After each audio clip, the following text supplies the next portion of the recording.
Selamat datang di Novel Audioku Channel. Terima kasih sudah mampir di Novel Audioku Channel. Bantu untuk klik tombol subscribe dan like untuk berkembangnya channel ini. Dan jangan lupa untuk nyalakan loncengnya agar selalu mendapatkan notifikasi terbaru dari Novel Audioku Channel. Silahkan menikmati cerita novel favorit Anda. Mari kita lanjutkan kembali kisah novel Aiden Enzo Kehidupan Super, episode 251, bersama Novel Audioku Channel. Selamat mendengarkan.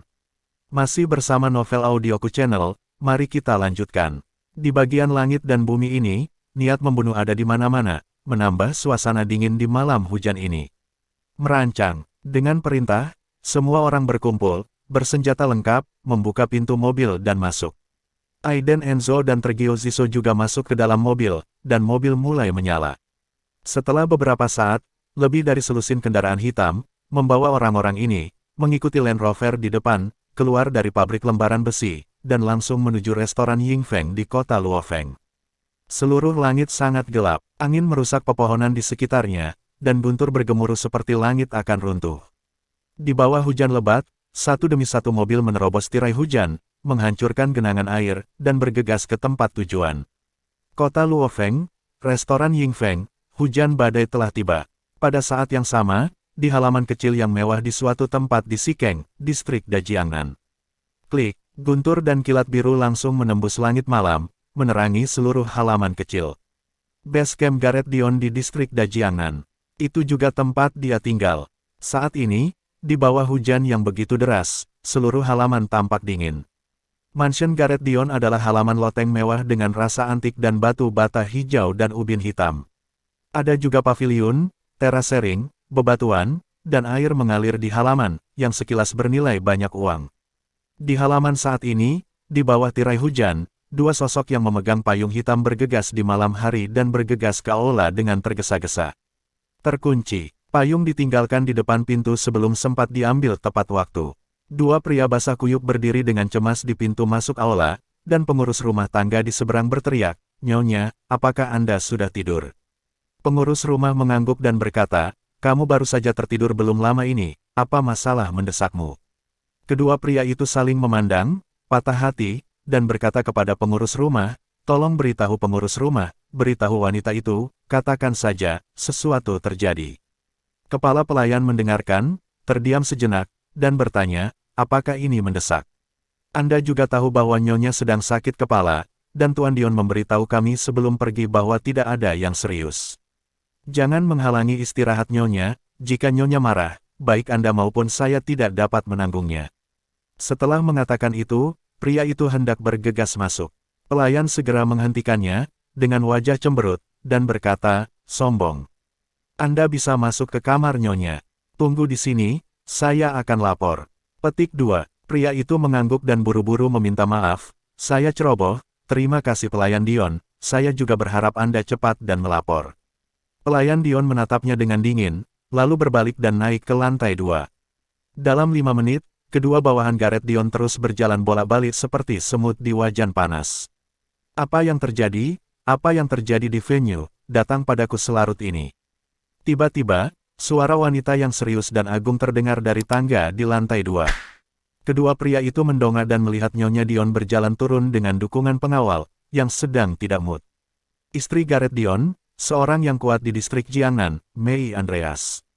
Wanita yang kejam, meski usianya sudah 40 tahun, tubuh dan kulitnya terawat dengan baik, dan pesonanya masih ada. Wanita seperti itu lebih tua, tetapi lebih menawan. Nyonya Mei berjalan ke sofa beludru putih dan duduk, wajahnya tidak terlalu baik.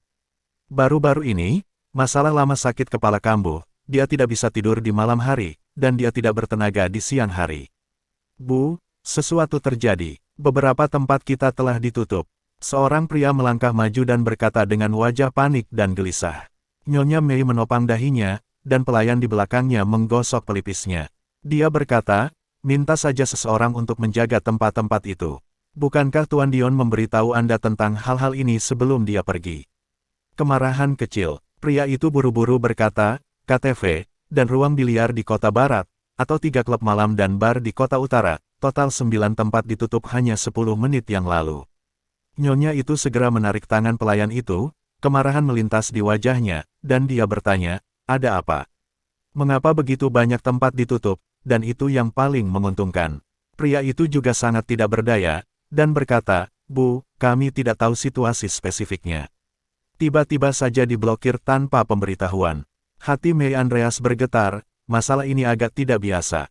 Sebelum Tuan Dion pergi, dia berkata pada dirinya bahwa dia harus menjaga keluarganya dengan baik.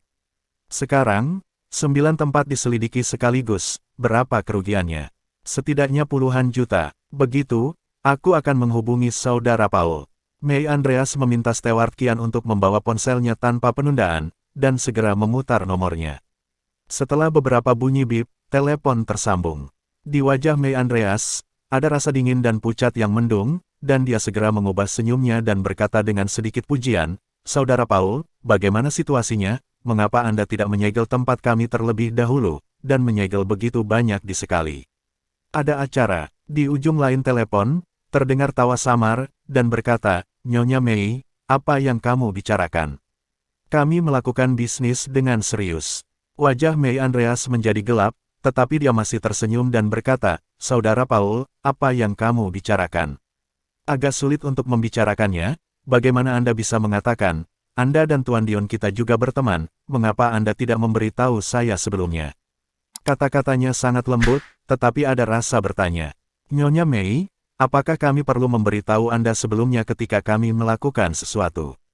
Suara di ujung telepon terdengar tidak senang.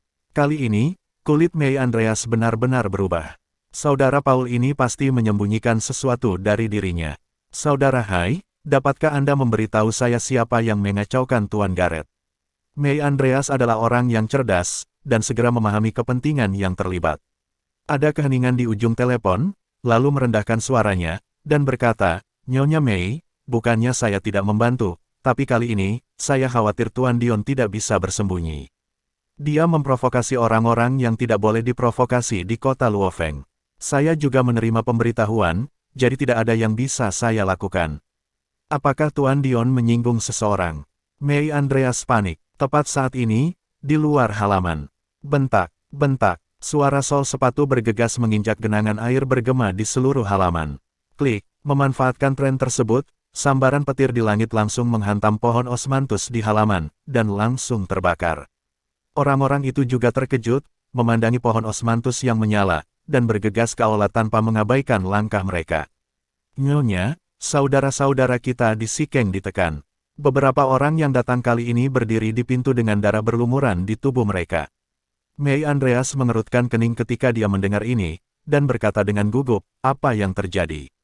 Pria itu melanjutkan, sedikit gemetar, baru saja mengalami pertempuran besar itu adalah pertempuran kerumunan besar.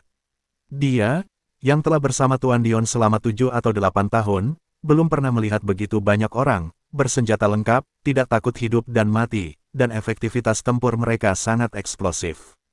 Sebelum Mei Andreas sempat bertanya, beberapa sosok bergegas masuk dari halaman, terlihat sangat cemas.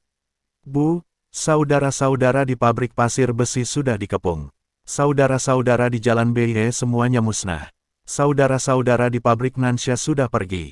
Satu demi satu kabar buruk keluar dari mulut mereka mendengar hal ini. Gemuruh, ada guntur tumpul di langit, menembus malam, menerangi seluruh halaman dalam sekejap, yang juga mencerminkan wajah pucat dan marah Mei Andreas. Siapa yang melakukannya? Berani melakukannya pada Tuan Dion? Apakah mereka tidak ingin hidup? Mei Andreas sangat marah, bangkit dengan marah, dan berkata kepada pelayan, cepat beritahu Tuan Dion. Ada perubahan di rumah, cepat kembali. Pelayan segera pergi melalui pintu depan. Tetapi, ledakan, di mata semua orang, pelayan ditendang ke belakang dan jatuh di depan kaki giok lurus putih Mei Andreas. Kemudian, suara dingin dan kasar terdengar dari arah pintu masuk aula. Maaf, kata Tuan Enzo, jangan pernah berpikir untuk pergi malam ini. Segera setelah itu, sosok-sosok bergegas masuk dan dengan cepat mengepung halaman agar tidak bisa ditembus. Zeran Grus, dengan orang-orangnya, telah tiba dan mengepung halaman Garrett Dion sepenuhnya. Pada saat yang sama, di kota Luofeng, restoran Yingfeng. Lusinan kendaraan komersial hitam semuanya diparkir di depan pintu. KKK, pintu mobil terbuka satu demi satu. Semua orang keluar dari mobil secara bersamaan. Tergio Ziso keluar dari mobil, membuka payung hitam besar, dengan hormat menyapa Aiden Enzo yang ada di dalam mobil dan keluar dari mobil. Aiden Enzo melangkah keluar dari pintu mobil dengan kaki kirinya, menginjak air dengan kuat, memercikkan air, niat membunuh yang mengamuk. Gareth Dion, aku datang. Terima kasih sudah mampir di Novel Audioku Channel. Bantu untuk klik tombol subscribe dan like-nya untuk berkembangnya channel ini. Novel Audioku Channel akan memberikan lebih banyak lagi cerita novel yang lainnya dalam versi audio.